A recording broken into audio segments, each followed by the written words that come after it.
വികസനവും പുരോഗതിയും എന്ത് ചെയ്യുന്ന നാടിനും സമൂഹത്തിനും കാണിച്ചു തന്ന നമ്മുടെ ജനനായകൻ ഉന്നത വിദ്യാഭ്യാസ ന്യൂനപക്ഷ ക്ഷേമ ഹജ്ജ് വകുപ്പുകാര്യ വകുപ്പ് മന്ത്രി ഡോക്ടർ KT ജലീലിനോട് ഈ ചടങ്ങിന്റെ നിയന്ത്രണം ഏറ്റെടുക്കാൻ അഭ്യർത്ഥിക്കുന്നു. എടപ്പാൾ നീലിയാട് റോഡിന്റെ നവീകരിച്ച ഇപ്പോൾ കാണുന്ന ഈ സംവിധാനം ഏതാനും ആഴ്ചകളായി പൂർത്തീകരിക്കപ്പെട്ടിരിക്കുന്നു. ഒരുപാട് പ്രയാസങ്ങൾ ഈ പ്രദേശത്തുള്ള ആളുകൾ ഗതാഗതവുമായി ബന്ധപ്പെട്ട് അനുഭവിച്ചതാണ്. അത് മനോഹരമായി ഇപ്പോൾ റബ്ബറൈസ് ചെയ്ത് കഴിഞ്ഞിരിക്കുന്നു. നവീകരിച്ച എടപ്പാൾ നീലിയാട് റോഡിന്റെ ഔപചാരികമായ സമർപ്പണവും പണി ആരംഭിക്കാൻ വേണ്ടി പോകുന്ന എടപ്പാളിലെ ഫ്ലൈ ഓവറിന്റെ മേൽപ്പാലത്തിന്റെ ശിലാസ്ഥാപന കർമ്മവും നിർവഹിക്കാൻ വേണ്ടി ഇവിടെ സന്നിഹിതനായിട്ടുള്ള കേരള നിയമസഭയുടെ പ്രഗത്ഭനായ സ്പീക്കർ, മലപ്പുറത്തിന്റെ അഭിമാനവും ഓരോ മലയാളിയുടെയും അഭിമാനഭാജനവുമായ ശ്രീ P. ശ്രീരാമകൃഷ്ണൻ അവറുകളെ, പൊന്നാനി ബ്ലോക്ക് പഞ്ചായത്തിന്റെ പ്രസിഡന്റ് ശ്രീമതി K. ലക്ഷ്മി, വട്ടംകുളം ഗ്രാമപഞ്ചായത്തിന്റെ പ്രസിഡന്റ് ശ്രീമതി ശ്രീജ പാറക്കൽ, എടപ്പാൾ പഞ്ചായത്തിന്റെ അധ്യക്ഷൻ ശ്രീ P. ബിജോയ്, തവനൂർ ഗ്രാമപഞ്ചായത്തിന്റെ പ്രസിഡന്റ് ശ്രീ P. അബ്ദുൾ നാസർ, കാലടി ഗ്രാമപഞ്ചായത്തിന്റെ അധ്യക്ഷ ശ്രീമതി KP കവിത, പൊന്നാനി ബ്ലോക്ക് പഞ്ചായത്തിന്റെ ഉപാധ്യക്ഷൻ അഡ്വക്കേറ്റ് P. മോഹൻദാസ്, എടപ്പാൾ പഞ്ചായത്തിന്റെ വൈസ് പ്രസിഡന്റ് ശ്രീമതി സുബൈദ, ജില്ലാ പഞ്ചായത്ത് അംഗം ശ്രീമതി K. ദേവിക്കുട്ടി, ജില്ലാ panchayat member advocate MB Faisal, block panchayat അംഗം ശ്രീ MA നവാബ്, ഗ്രാമപഞ്ചായത്ത് മെമ്പർ ശ്രീമതി രാധിക, വട്ടംകുളം ഗ്രാമപഞ്ചായത്ത് അംഗം ശ്രീമതി ബിന്ദു, വട്ടംകുളം പഞ്ചായത്ത് മെമ്പർ ശ്രീമതി അനിത, വട്ടംകുളം ഗ്രാമപഞ്ചായത്തിന്റെ ഉപാധ്യക്ഷൻ ശ്രീ M. മുസ്തഫ, വേദിയിൽ സന്നിഹിതരായിട്ടുള്ള വിവിധ രാഷ്ട്രീയ പാർട്ടികളെ പ്രതിനിധീകരിച്ച് എത്തിയ സർവശ്രീ P. Jyothibhas, K. Udayan, Chulliyil Raveendran, Rajeev Calangute, UP Purushothaman, E. Prakashan, Uvais, നല്ലവരായ സഹോദരി സഹോദരന്മാരെ, സുഹൃത്തുക്കളെ, എടപ്പാളുകാരെ സംബന്ധിച്ചിടത്തോളം അഭിമാനിക്കാൻ ഒരുപാട് വകയുള്ള ദിവസമാണ് ഇന്ന്. എടപ്പാൾ നീലിയാട് റോഡിന്റെ പണി പൂർത്തിയായി എന്നുള്ളത് മാത്രമല്ല, എടപ്പാൾ പൊന്നാനി റോഡ്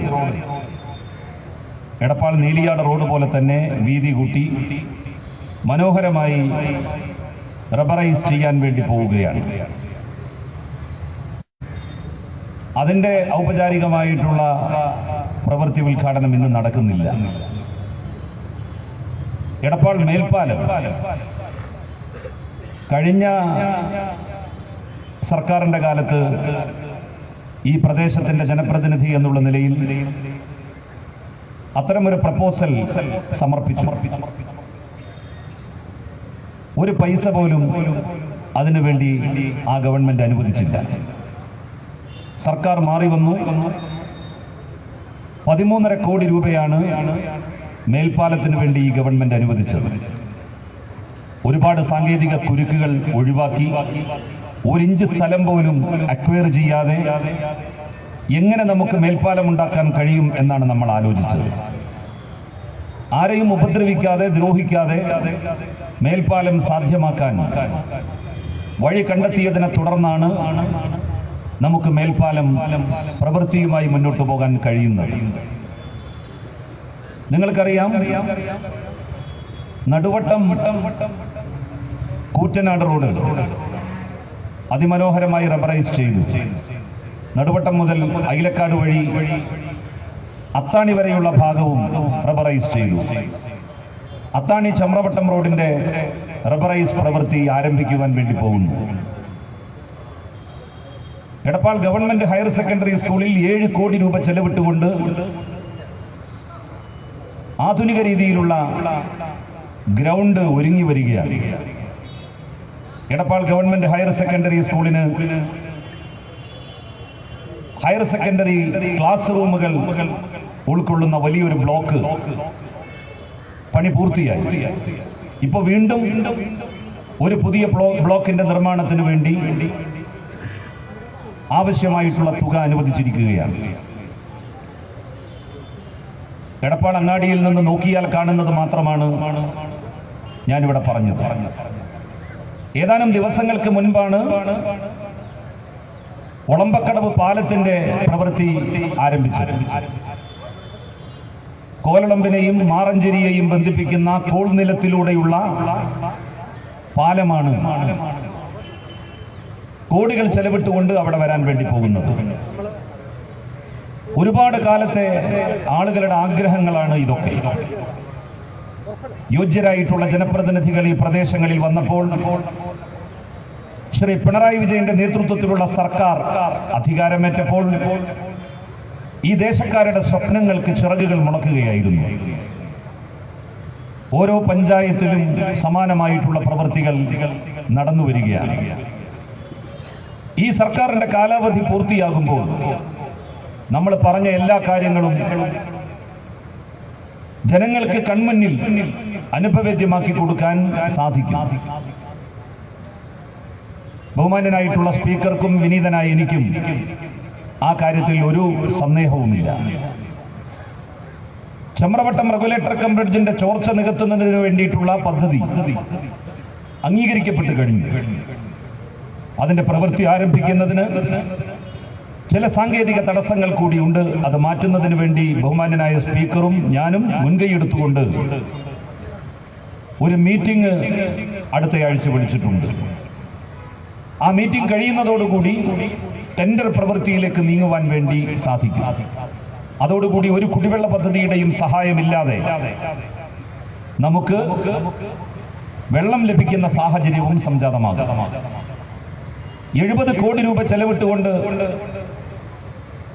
നമ്മളുടെ നിയോജക മണ്ഡലത്തിലെ നരിപ്പറമ്പിൽ വാട്ടർ അതോറിറ്റിയുടെ ഒരു ട്രീറ്റ്മെന്റ് പ്ലാന്റ് വരികയാണ്. ഇപ്പോ നമ്മളുടെ ആളുകൾക്ക് ലൈനിലൂടെ കിട്ടുന്ന വെള്ളം നേരെ പുഴയിലെ കിണറിൽ നിന്ന് അടിച്ചു കിട്ടുന്ന വെള്ളമാണ്, ശുദ്ധീകരിക്കുന്നില്ല. പൊന്നാനി താലൂക്കിൽ കൊടുക്കുന്ന വെള്ളം മുഴുവൻ ശുദ്ധീകരിച്ച വെള്ളമാകണം എന്നുള്ള കാർക്കശ്യ ബുദ്ധി ബഹുമാന്യനായിട്ടുള്ള സ്പീക്കർക്കും ഞങ്ങൾക്കൊക്കെ ഉള്ളതുകൊണ്ട് 70 കോടി രൂപ സർക്കാർ അതിനു വേണ്ടി നീക്കിവെച്ചു. അതിന്റെ പണി ആരംഭിച്ചു കഴിഞ്ഞിരിക്കുന്നു. ഒരു വർഷം പൂർത്തിയാകുമ്പോൾ ഇപ്പോൾ ലൈനിൽ നിങ്ങൾക്ക് കിട്ടിക്കൊണ്ടിരിക്കുന്ന വെള്ളം ഇതുവരെ കിട്ടുന്ന വെള്ളമായിരിക്കില്ല. കോടിക്കണക്കിന് രൂപ ചെലവിട്ടുകൊണ്ട് നരിപ്പറമ്പിൽ നിർമ്മിക്കുന്ന ട്രീറ്റ്മെന്റ് പ്ലാന്റിൽ ശുദ്ധീകരിച്ച വെള്ളമാകും നിങ്ങൾക്ക് ലഭ്യമാവുക. ഈ നാട്ടിന്റെ വികസന പ്രശ്നങ്ങൾ ഓരോന്നും അഭിമുഖീകരിച്ചുകൊണ്ടാണ് സർക്കാർ മുന്നോട്ട് പോയിക്കൊണ്ടിരിക്കുന്നത്. നമ്മളുടെ നിയോജക മണ്ഡലത്തിലെ പൊന്നാനി നിയോജക മണ്ഡലത്തിലെ മുഴുവൻ റോഡുകളും വരുന്ന ഒരു വർഷം കൊണ്ട് റബ്ബറൈസ് ചെയ്യുന്ന പ്രവൃത്തി പൂർത്തിയാക്കും. എല്ലാ റോഡുകളും, ഒരു റോഡും PWDയുടേത് റബ്ബറൈസ് ചെയ്യാൻ ബാക്കി ഉണ്ടാവില്ല. വലിയ സാമ്പത്തിക ഞെരുക്കം ഈ സർക്കാരിന്റെ മുന്നിലുണ്ട്. അതെല്ലാം മാറ്റിവെച്ചുകൊണ്ടാണ് വികസന പ്രവർത്തനങ്ങൾക്ക് ഭീമമായിട്ടുള്ള തുക അനുവദിച്ചുകൊണ്ടിരിക്കുന്നത്. അതോടൊപ്പം തന്നെ ഭിന്നശേഷിക്കാരുടെ, സാധാരണക്കാരുടെ, പാവപ്പെട്ടവരുടെ ജീവൽഗന്ധിയായിട്ടുള്ള പ്രശ്നങ്ങൾക്ക് പരിഹാരം കാണാനും സർക്കാർ ശ്രമിക്കുന്നു. ഞാൻ ഈ ചടങ്ങിലേക്ക് വരുന്നതിന് തൊട്ടു മുമ്പ് മറ്റൊരു ചടങ്ങിൽ പങ്കെടുത്താണ് വരുന്നത്. ഇലക്ട്രോണിക് വീൽ ചെയർ, മുചക്ര വാഹനം, ഇതൊക്കെ തന്നെ ഭിന്നശേഷിക്കാരായിട്ടുള്ളവർക്ക് നൽകുന്ന ഒരു ചടങ്ങ് തവനൂരിലെ വൃദ്ധസദനത്തിൽ വെച്ച് നടന്നിരുന്നു. കഷ്ടപ്പെടുന്നവരുടെയും ദുരിതമനുഭവിക്കുന്നവരുടെയും പ്രയാസം ദൂരീകരിക്കുവാനുള്ള ശ്രമങ്ങളും ഗവൺമെന്റ് നടത്തി വരുന്നു. നമ്മൾ ഇത്തരത്തിലുള്ള പ്രവൃത്തികൾ നടത്തുമ്പോൾ അതിൽ അസൂയ പൂണ്ടിട്ടുള്ളവരാണ് കുപ്രചരണങ്ങളും ദുഷ്പ്രചരണങ്ങളും അഴിച്ചുവിടുന്നത്. അതിലൊന്നും ഒരു അടിസ്ഥാനവുമില്ല എന്ന് അവരുടെ വാദമുഖങ്ങൾ ഓരോ ദിവസം കഴിയുന്തോറും ദുർബലമാകുന്നു എന്നുള്ളത് വ്യക്തമാക്കുന്നു. സതുദ്ദേശത്തോടുകൂടി നമ്മൾ ചെയ്യുന്ന കാര്യങ്ങൾ ഒരിക്കലും തന്നെ ദുർവ്യാഖ്യാനം ചെയ്യപ്പെടില്ല എന്നുള്ളതിന്റെ തെളിവായി നമുക്കതിനെ കാണാവുന്നതാണ്. എല്ലാ വിഭാഗം ജനങ്ങളോടും നീതി പ്രവർത്തിക്കണമെന്നുള്ളതാണ് ജനപ്രതിനിധികൾ എന്നുള്ള നിലയിൽ ഞങ്ങൾ എന്നും ആഗ്രഹിച്ചിട്ടുള്ളത്.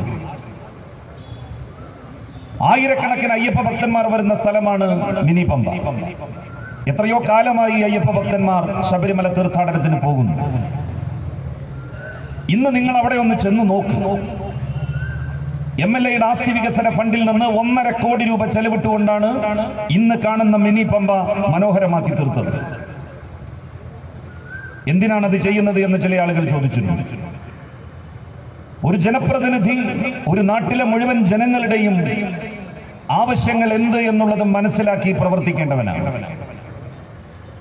ഈ നാട്ടിൽ കക്ഷി രാഷ്ട്രീയത്തിന് മതജാതി വ്യത്യാസത്തിന് അതീതമായി പ്രവർത്തിക്കുവാൻ കഴിയുന്നു എന്നുള്ളതാണ് ഇടതുപക്ഷ ജനപ്രതിനിധികളുടെ പ്രത്യേകത എന്ന് ഞാൻ സാന്ദർഭികമായി ഓർക്കുകയാണ്. അങ്ങനെ പ്രവർത്തിക്കാൻ മറ്റു പല നിയോജക മണ്ഡലങ്ങളിലെയും ജനപ്രതിനിധികൾക്ക് കഴിയുന്നില്ല. സർവതോന്മുഖമായ എല്ലാ വിഭാഗങ്ങളുടെയും അഭിവൃദ്ധിയാണ് ഈ സർക്കാർ ലക്ഷ്യം വെക്കുന്നത്.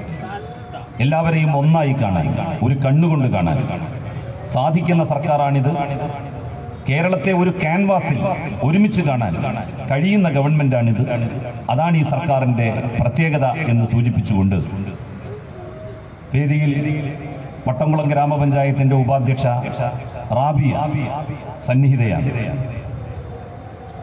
റാബിയ ഉൾപ്പെടെയുള്ള ജനപ്രതിനിധികൾ വേദിയിലുണ്ട്. അവരുടെ എല്ലാം സാന്നിധ്യത്തിൽ ബഹുമാന്യനായ സ്പീക്കർ ഈ പൂർത്തിയായ എടപ്പാൾ നീലിയാട് നവീകരിച്ച റോഡിന്റെ ജനകീയ സമർപ്പണവും ഇവിടെ നിർമ്മിക്കാൻ വേണ്ടി പോകുന്ന ഫ്ലൈ ഓവറിന്റെ പ്രവൃത്തി ഉദ്ഘാടനവും നിർവഹിക്കും. അതിനുവേണ്ടി ബഹുമാനാദരങ്ങളോടെ അദ്ദേഹത്തെ ക്ഷണിക്കുന്നു.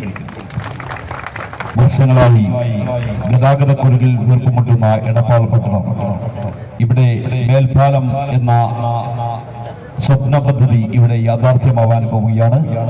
കൃത്യമായി ക്ഷണിക്കുന്നു പൊന്നാനിയുടെ ജനനായകനെയും ഒപ്പം വിശിഷ്ട വ്യക്തികളെയും.